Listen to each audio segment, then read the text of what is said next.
Remember to subscribe to our channel and hit the like button for more engaging content. And here's a rewritten version of the article in a storytelling style, focusing on key points without unnecessary details.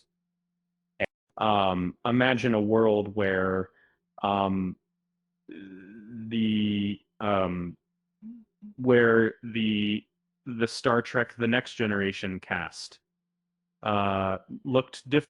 A world where Patrick Stewart wasn't the iconic Captain Jean-Luc Picard, and William Shatner or Leonard Nimoy weren't the original Star Trek cast.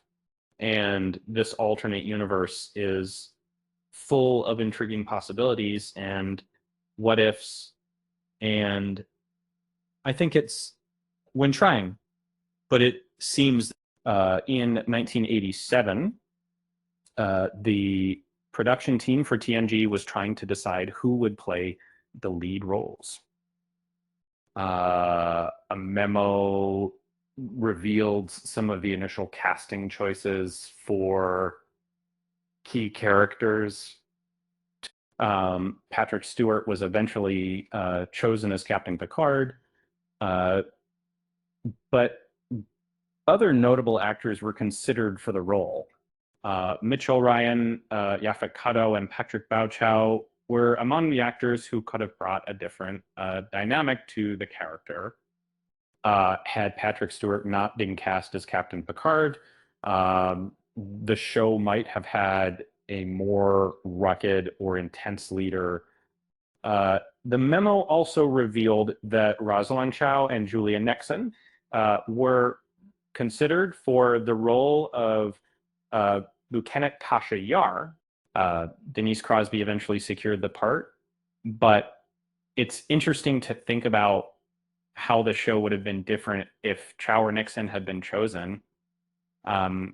Another role that was up for grabs was that of Lieutenant Commander Data. Brent Spiner eventually secured the part, but other notable actors like Mark Lindsay Chapman and Eric Maniak were also in contention. If Spiner hadn't been cast, Data might have been a more detached or mystical character.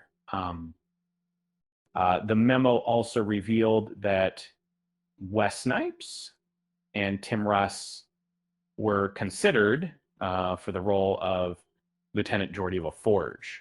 LeVar Burton eventually secured the part, but it's interesting to think about how the show would have been different if Snipes or Russ had been chosen by national. In conclusion, the casting process for TNG was a complex and unpredictable journey. The final cast turned out to be legendary, but it's fun to imagine how the show would have been different if other actors had been chosen for key roles.